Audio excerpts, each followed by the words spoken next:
প্রতিটি অ্যাগ্রো ফার্মে আপনাদের স্বাগত জানাচ্ছি। আজকে আমরা কথা বলবো পুকুরে চিংড়ি, গলদা চিংড়ি কীভাবে চাষ করা হয় বা এই চাষ প্রণালী, বা পুকুরে গলদা চিংড়ি এই সাইজ হয় কি না বা কীভাবে হয় সে বিষয় নিয়ে কথা বলবো। এবং কথা বলবো এই চিংড়ি চাষির সাথে, কীভাবে তিনি এই গলদা চিংড়ি চাষ করলেন এই পুকুরে। আমার পিছনে যে পুকুর দেখতে পাচ্ছেন, এই পুকুরে কীভাবে চাষ করলেন এই গলদা, সে বিষয় নিয়ে কথা বলবো।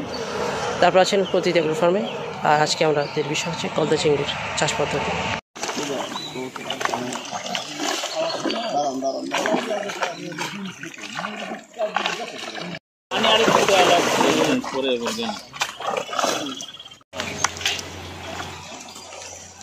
এর কতদিন আগে ছাড়া হয়েছে? আমার ওসব হিরিয়ে নিকেশ ছেলে ফেলে বলবে, আমার কোনো হিরিয়ে নিকেশ নেই বাবা।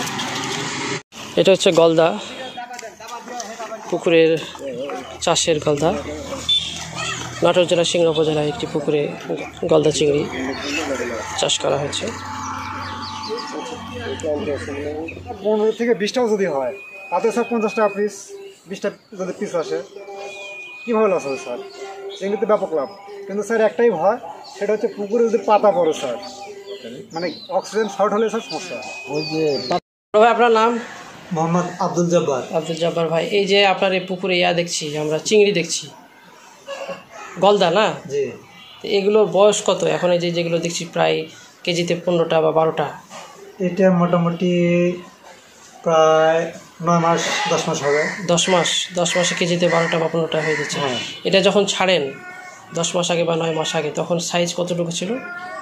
এটার সাইজ ছিল প্রায় 2 থেকে 3 গ্রাম হতে পারে। 2 থেকে 3 গ্রাম, অর্থাৎ আঙ্গুল যদি দেখাই আমরা 2 ইঞ্চি এরকম। হ্যাঁ, 2 ইঞ্চি মানে জুভেনাইল। এই 1 ইঞ্চি না 2 ইঞ্চি? 2 গিরা। 2 ইঞ্চি হবে না, 1.5 ইঞ্চি, 1-1.5 ইঞ্চি হবে, অর্থাৎ 1.5 গিরা হবে এরকম না? 1.5 গিরা। তো এই ইয়াগুলো কোথা থেকে নিয়েছিলেন, এই জুভেনাইলগুলো? আমি তো নিয়েছিলাম পিএল নিয়েছিলেন, পোস্টলারভা নিয়েছিলেন। পিএলটা ছিল 1.5 ইঞ্চি মতো না, পিএল তো 1.5 ইঞ্চি হবে না। আপনি পিএল নিয়েছিলেন না জুভেনাইল নিয়েছিলেন? আমি পিএল নিয়েছিলাম। ওটাই বলতেছি, আপনি যখন ছাড়েন তখন এটা কি ছিল? পিএল ছিল। পিএল ছিল। সাইজ কিরকম ছিল? পিএল এর সাইজ ছিল খুবই ছোট। ও পিএলগুলো আপনি এই যে হাউজে, যে হাউস দেখছি হাউজে জুভেনাইল করেছেন, তারপরে নার্সিং করে জুভেনাইল তৈরি করে তখন জুভেনাইল করে পুকুরে ছেড়েছেন। 1.5 ইঞ্চি ছেড়েছি এবং অবশিষ্ট বিক্রি করেছেন। পিএলগুলো কোথা থেকে নিয়েছেন? পিএল নিয়েছিলাম পার্বতীপুর, দিনাজপুর সরকারি হ্যাচারি থেকে। কত টাকা করে পড়েছিল সেটা? 1.5 টাকা পিস। 1.5 টাকা পিস। আর এখন যেটা বিক্রি করছেন এটা কেজি কত করে পড়ছে এখানকার বাজার মূল্য অনুযায়ী, স্থানীয় বাজার মূল্য অনুযায়ী? এখন বর্তমান এটা বিক্রি হচ্ছে আপনার 900-950 টাকা কেজি। 900-950 টাকা কেজি। তো সেই সময় কতগুলো নিয়েছিলেন পিস? কত পিস? ওই সময় নিয়েছিলাম আমি 30,000 পিস। 30,000 পিস তেল নিয়ে আসলেন, তারপরে সেটা জুভেনাইল নার্সিং করে জুভেনাইল বানালেন। এখন পর্যন্ত যতগুলো জুভেনাইল বিক্রি করেছেন এবং অ্যাডাল্ট চিংড়ি বিক্রি করেছেন, সেগুলো থেকে আনুমানিক কত টাকা লাভ হয়েছে বলে আপনার ধারণা? মোটামুটি প্রায় সব খরচ বাদে 1.5 লক্ষ টাকার মতন তো প্রায় লাভ হবে। এখনও তো পুকুরে মজুদ আছে, তাই না? তো এই চিংড়িগুলো আর সাধারণ মাছ একই সাথে চাষ হচ্ছে, কার্প মিশ্র এবং এই আপনার ক্ষেত্রে রুই, কাতল, মৃগেল, সিলভার এগুলো আছে, পাশাপাশি চিংড়ি আছে, গলদা। তো এই খাবার কি একই রকম 2 মাসের, নাকি আলাদা কোনো আলাদা খাবার? চিংড়ির জন্য দানা জাতীয় খাবার, এটা রেডি ফিট তৈরি খাবার, যে কোনো কোম্পানির কাছ থেকে অর্ডার দিলে পাওয়া যায়। মানে হাতের নাগালে কোনো ডিলারের কাছে পাওয়া যায় না চিংড়ির খাবারটা, এটা একটা সংকট। কিন্তু এটা যে কোনো ডিলারকে যদি অর্ডার দেওয়া যায় তাহলে ওনারাই নিয়ে এসে। খাবারটা কি আলাদা? আমি রুই জাতীয় মাছের খাবার যদি দিই, রুই জাতীয় মাছের খাবার কি চিংড়ি খাবে না? চিংড়িও খাবে, এটা বড় হলে খাবে। আমি বড়োর কথা বলছি, যে ও জুভেনাইল অবস্থায় বা পিএল অবস্থায় খাবারটা আলাদা, কিন্তু যখন বড় হয়ে যাবে, বড় হয়ে গেলে বড় খাবারটা খাবে। অর্থাৎ আমি যে খাবারটা রুইকে দিলাম সেই খাবারটা চিংড়িও খেতে পারবে। হ্যাঁ, তবে আরেকটি কথা, এখানে চিংড়িটা খাবার খাবে সন্ধ্যার দিকে, আর কার্প জাতীয় মাছগুলো খাবে বিকালে এবং সকালে। তাহলে আমার একই পুকুরে যদি কার্প মিশ্র সেই সাথে থাকে, চিংড়ি থাকে, তাহলে আমি খাবারটা কোন সময় দিব যাতে 2 রকম বা সব রকম মাছই খাবারটা খেতে পারে? আমি খাবারটা দিতাম কার্প জাতীয় মাছের জন্য বিকালে 3টা-4টার দিকে, তারপর সন্ধ্যার দিকে দিতাম চিংড়িকে। সকালে দিতাম মোটামুটি 8-9টার দিকে। তার মানে আপনি 3 বেলা খাবার প্রয়োগ করতেন? 3 বার খাবার প্রয়োগ করতাম। চিংড়িটা সন্ধ্যার সময় দিলে এরা হচ্ছে নিশাচর প্রাণী না, ওরা তো রাতের বেলা খায়। তো আপনি যদি খাবারটা এই 3 বেলা না দিয়ে ওই বিকেলবেলা একটু পরিমাণ বাড়াই দেন, তাহলে কাপ জাতীয় মাছের খাওয়ার পরে যেটা অবশিষ্ট থাকে সেটা তো ইজিলি দেখাচ্ছে চিংড়ি রাতের বেলা খেতে পারে। তবে এইখানে আরেকটি কথা হচ্ছে যে একই সঙ্গে যদি দেওয়া যায়, চিংড়ির যে সামনে যে করাতের মতন ইয়েটা আছে ওইটা দিয়ে হচ্ছে মানে অন্যান্য মাছের আবার আঘাত সৃষ্টি হবে, মানে খাবারের প্রতিযোগিতা, যার কারণে ওইটা দুবারে দিলে সবচেয়ে ভালো হয়। চিংড়িটা সন্ধ্যার দিকে সামনের দিকে আসে। চিংড়িকে খাবার দিতেন, এটা কি ডুবন্ত না ভাসমান? আমি চিংড়িকে খাবার দিতাম ডুবন্ত, এবং কাপে ভাসমান খাবার দিলেও সন্ধ্যার সময় অবশিষ্ট খাবারটা চিংড়ি খেত। মানে কাপ জাতীয়দের জন্য দিতেন ভাসমান আর চিংড়ির জন্য দিতেন ডুবন্ত। এই যে চিংড়ির একটা বিষয় আছে, চিংড়ি খোলস পাল্টায় এবং যখন সে খোলস বদলায় তখন সে দুর্বল প্রকৃতির থাকে, এবং যে বদলায় না যে সবল সে দুর্বলটাকে আক্রমণ করে সবগের মতো খেয়েও ফেলে। হ্যাঁ, তো এই বিষয়টা আপনি যেহেতু চিংড়ি চাষ করছেন, এই বিষয়টা আপনি লক্ষ্য করেছেন বা অনেক সময় দেখি যে আমরা চিংড়ির যেই পরিমাণ ছাড়া হয় আহরণের সময় সেই পরিমাণ পাওয়া যায় না। তো এই বিষয়টা আপনি কীভাবে দেখেছেন চাষ করতে গিয়ে? এই বিষয়টা মানে হারভেস্টিংয়ের সময় পাওয়া যায় না, কারণ একটাই, সেটা হচ্ছে যে মাছের যদি খাদ্যের ঘাটতি থাকে তাহলে এক চিংড়ি খলের বদলানোর সময় আরেকটাকে খায় ফেলবে। এর মানে প্রতিরক্ষার জন্য হচ্ছে আমি ব্যবহার করতাম কঞ্চির আঁটি, মাঝে মাঝে দিতাম, মানে তাদের আত্মরক্ষার জন্য। ওই কঞ্চির মধ্যে খলের বদলানোর সময় তারা নিজেকে মানে আত্মগোপন করে লুকিয়ে রাখবে। আর অতিরিক্ত মানে যাতে খাবারের ঘাটতি না পারে সেদিকে আমার লক্ষ্য রাখতে হবে। এটা অমাবস্যা পূর্ণিমার দিকে খরচটা বেশি বদলায়। অমাবস্যা পূর্ণিমার দিকে খরচটা বদলায়। হ্যাঁ, এই সময় মানে আমার নির্দিষ্ট পরিমাণে খাবার দিতে হবে এবং মাছের সময় আশ্রয়স্থল করে দিতে হবে। অর্থাৎ খাবারের যদি ঘাটতি থাকে তাহলে আশ্রয়স্থল করে দিতে হবে। অর্থাৎ খাবারের ঘাটতি যাতে না থাকে, যাতে একে অন্যকে আক্রমণ না করে। 2 নম্বর পর্যাপ্ত আশ্রয়স্থল, অর্থাৎ আপনি যেমন কঞ্চির বোঝা বা আটি দিতেন, অনেকে দেখা যায় তাল গাছের পাতা দিয়ে, নারকেলের পাতা, ডালগুলি রাখেন।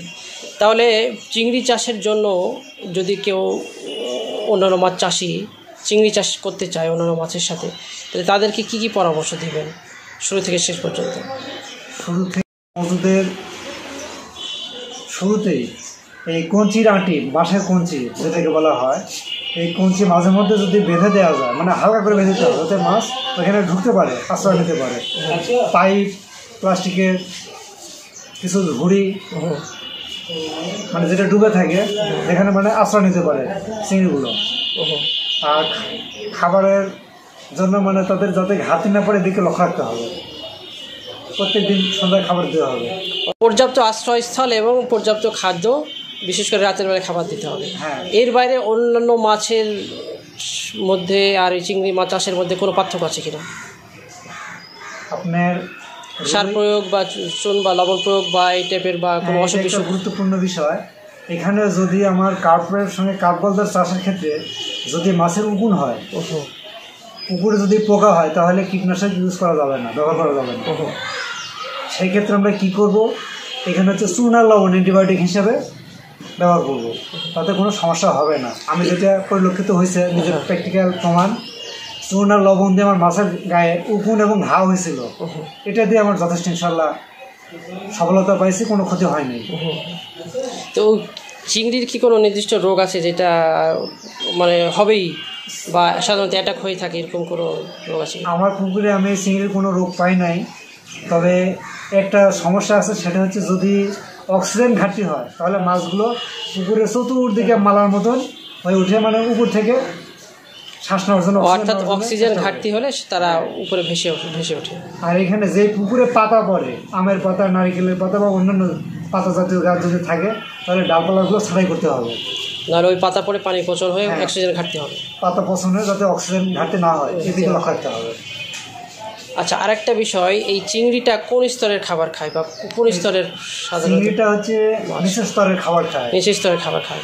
আর চিংড়ির ক্ষেত্রে কাপ জাতীয় মাছ, সিলভার ব্রিগেড, রুই, এটা করা যাবে, কিছুটা গ্রাস কাপ করা যাবে, কিন্তু মৃগেল, কালীবাউস, এটা করা যাবে, এগুলো করা যাবে না, কারণ মৃগেল, কালীবাউস মৃগেল, কালীবাউস, মিরর কাপ এগুলো নিচের স্তরের মাছ, আর চিংড়ি হচ্ছে নিচের স্তরের মাছ, অর্থাৎ নিচের স্তরের খাবার খায়। অর্থাৎ আমরা যদি চিংড়ি করি তাহলে মৃগেল, কালীবাউস, মিরর কাপ এগুলো না করাই ভালো।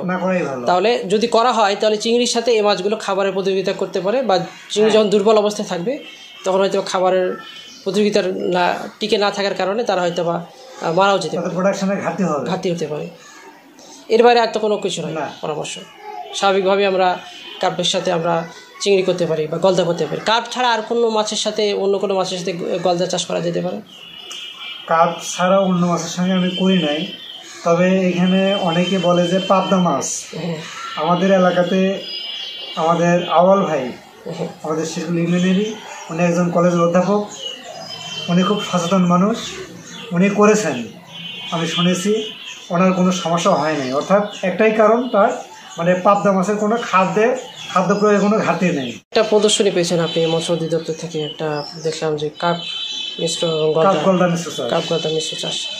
এই প্রদর্শনীটা থেকে যে আপনি অফিস থেকে যে সহায়তা পেয়েছেন দিয়ে কাপ গলদা চাষ করেছেন, তো এটার ফলাফল বা রেজাল্টটা কেমন, কী মনে হয়? এটার রেজাল্ট ভালো।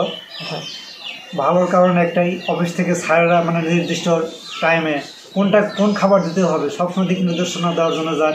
মাছের কোনো রোগ হলো কি না পরামর্শ দিচ্ছেন, দেখতেছেন, তদারকি করতেছেন সবসময়। স্যাররাও আসছেন, মাঝে মাঝে আসতেছেন ভিজিটে। এটা একটা ভালো দিক। মানে আমি যদি অন্যান্য কাজে যদি থাকি, কিন্তু অলসতার কোনো সুযোগ নেই, মানে নির্দিষ্ট টাইম মতন আমাকে খাবার দিতেই হচ্ছে স্যারদের পরামর্শ মতো। তো ঠিক আছে ভাই, ভালো থাকবেন। পরবর্তীতে আপনার নতুন কোনো উদ্ভাবন বা নতুন কোনো চাষ পেলে আবার আমরা আপনার সাথে যোগাযোগ রক্ষা করব।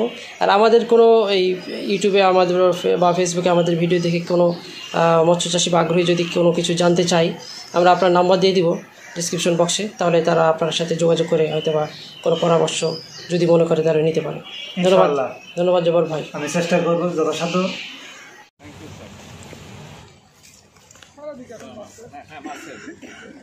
জব্বার স্যার